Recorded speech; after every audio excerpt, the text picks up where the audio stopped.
Hello and happy Friday. If you are new here, then welcome. My name is Maddie, and if you are not new here, then I'm so glad to have you back. I am super excited to be growing this community here on YouTube. I have so much fun making these vlogs, and I think that it is such a good way to hold myself accountable and stay motivated. So thank you so much for coming back. I'm super excited for today's video. We are going to be starting the outline for my new work in progress. So if you want to see the resources that I will be using to plot, as well as strengths and weaknesses and getting into the actual outlining process, then please continue watching.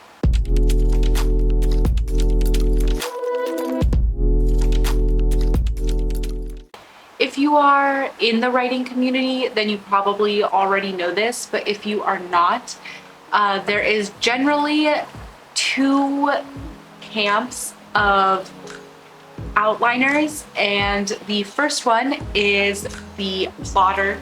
They are very good at plotting out and outlining their work in progress before they start drafting. And the second group is known as pantsers, and they just wing it. They write at the edge of their seat and just go where the draft takes them. I often find myself in the pantser category. I don't really like being in that category, since I find that going into a project without a clear road ahead of you, it's so much easier to get stuck on a plot hole or a plot beat that just doesn't work, or you are going down too many different rabbit holes with your characters that you have lost the plot completely. The main conflict is nowhere to be found, and I think you tend to have more editing than plotters do in terms of flow, pace, and different things like that. It's my goal to find more of a happy medium in the two, since I don't think I will ever be a true plotter. And the middle group for those two categories is a plantser, just both the words smushed together. I do find that my strengths right now more lie in having a general idea, like the major plot points that I want to hit, some plot beats that I want to include in the manuscript, but I don't have a strong road ahead of me.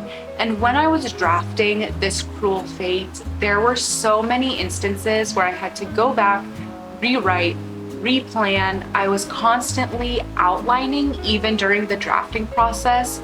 And if I look at my original outline, which was just pretty much bare bones, beginning, middle, end, with a few extra details thrown in there, the original outline, so much more was supposed to happen. However, once I started writing it and understanding the character arcs and character growth that needed to happen before that final ending point, my original midpoint became the end point of this Cruel Fate. So it turned from one book to a duology. So I definitely don't want to do that same process over again, and that's why I'm going to be spending 2 weeks on the outlining process, maybe longer, we will see. But right now we're just going to dive into some different outlining resources, as well as studying some different books and series that I think progressed very organically and naturally and had rising stakes, that I kind of want to emulate that flow and pacing for this project. And then we will finally get into actually outlining everything. For this outlining process, I will of course be using Save the Cat Writes a Novel beat sheet.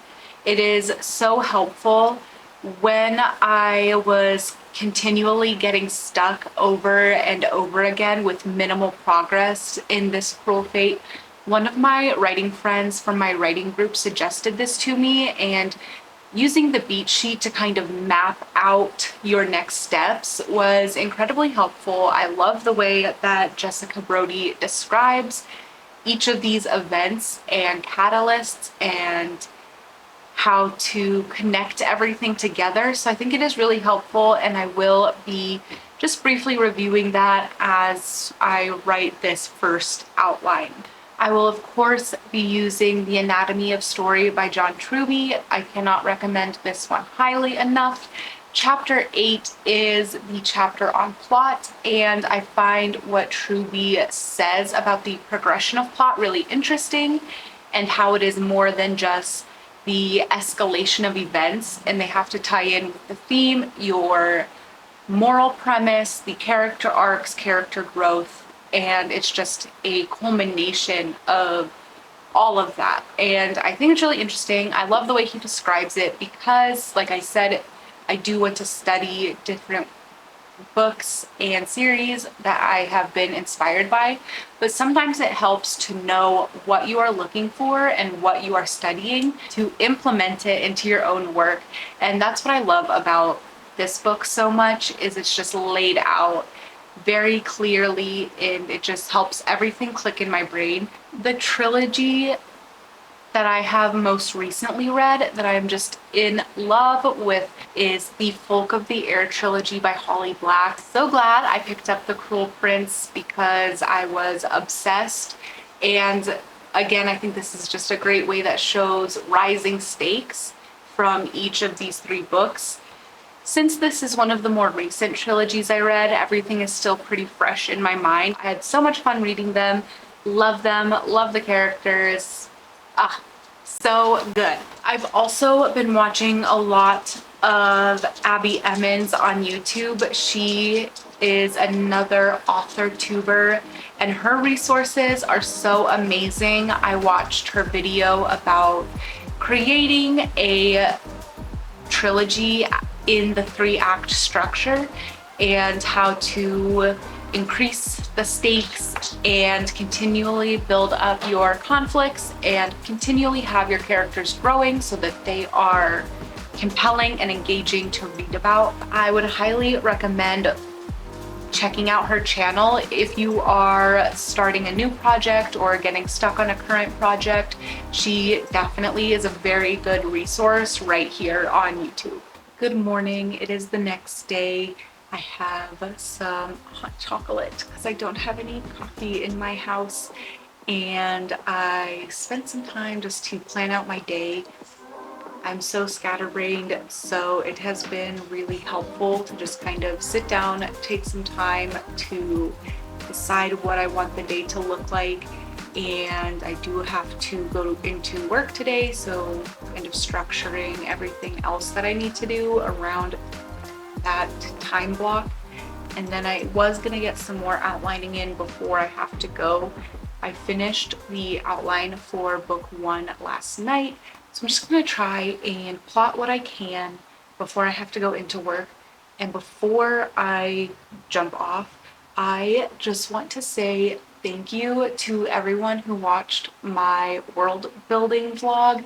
It is my most viewed vlog at the time of filming, and I'm just so appreciative of every single new subscriber and every person that liked the video, left a comment, and watched the video. It was so exciting and unreal seeing that number continually jumping and growing. And I just wanted to have a huge thank you to everyone who has been a part of this journey with me.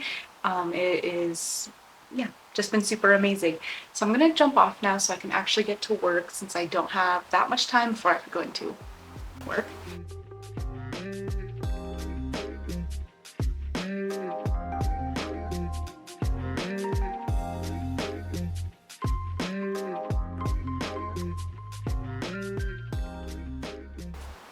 It's the end of the week and I finished the rough outline for the entire trilogy.